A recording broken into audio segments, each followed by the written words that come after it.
Bonjour et bienvenue au deuxième cours de la branche 20, les méthodes de construction.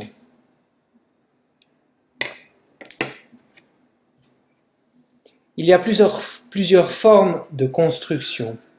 Les constructions en treillis, les constructions avec longeron ou membrure et les constructions en caisson.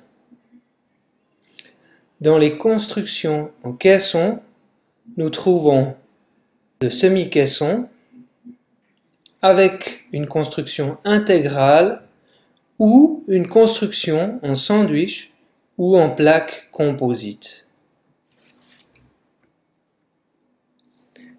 Allons voir plus en détail ces types de constructions.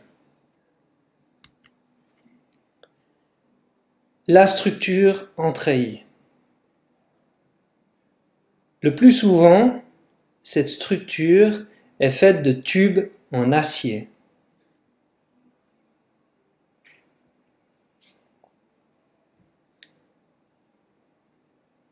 Parfois, on peut aussi utiliser du bois, comme c'est le cas dans certaines ailes d'avion.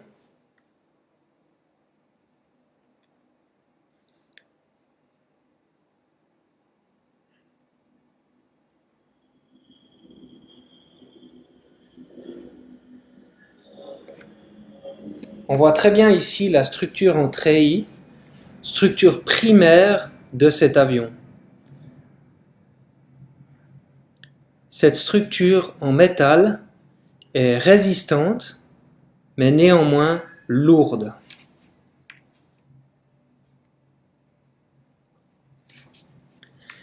Ici, on peut observer des structures en longeron ou membrure. Les longerons, ce sont ces parties qui renforcent la structure. Comme ça, ou là, ce sont ces parties-là.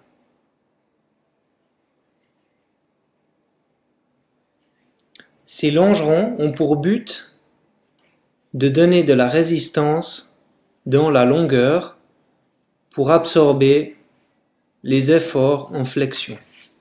Éviter que la structure ne fléchisse.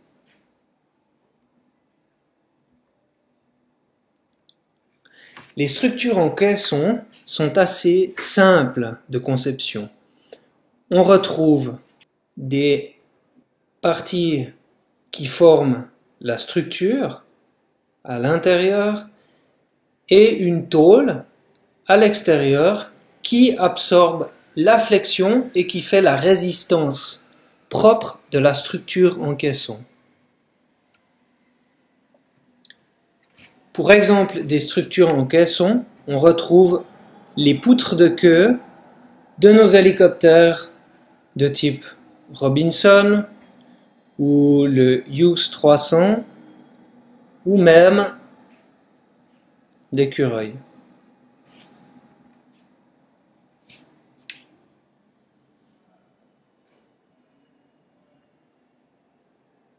La structure en semi-caisson est composée de raidisseurs ou de longerons qui permettent d'aider à l'absorption des efforts en flexion.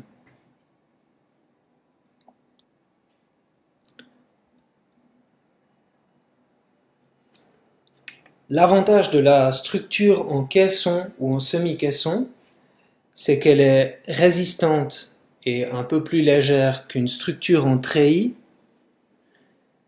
mais une structure en caisson, donc sans les longerons, je reviens en arrière, une structure en caisson telle qu'elle est très fragile, notamment au choc.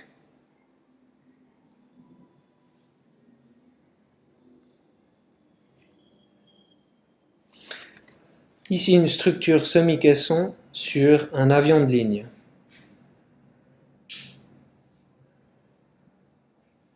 On a aussi des structures différentiels qui sont un peu un mix de tout et avec différents matériaux et différentes techniques de construction.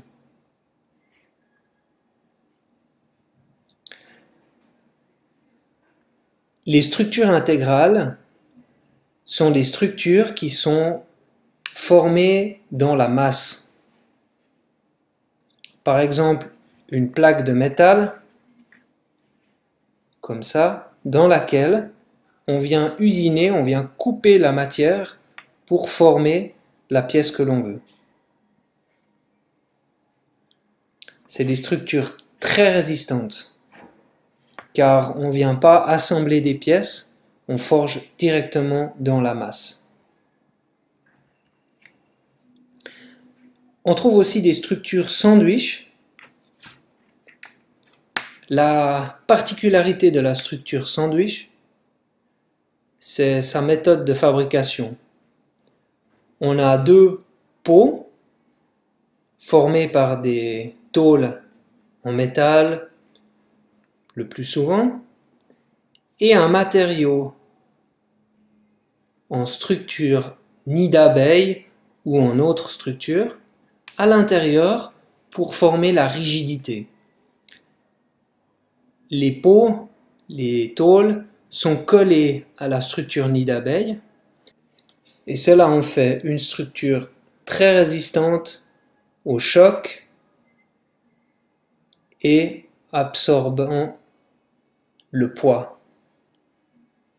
On retrouve principalement la structure sandwich dans les planchers de certains hélicoptères.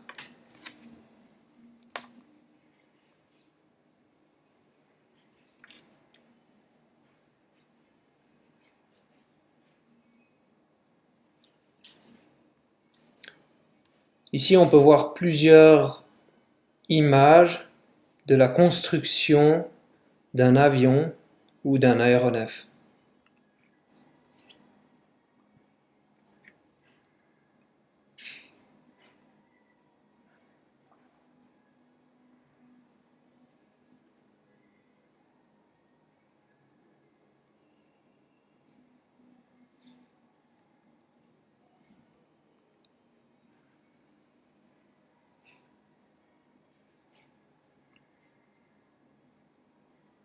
Celui-là était moins chanceux.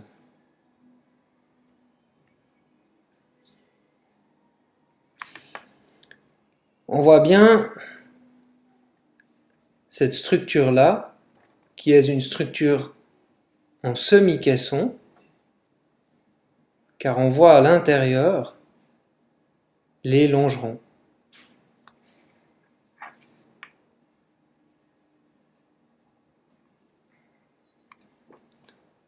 Différents matériaux sont utilisés pour la construction aéronautique.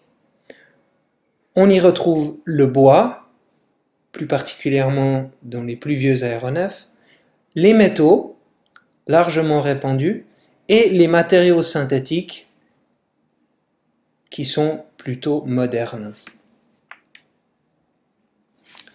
Merci pour votre attention.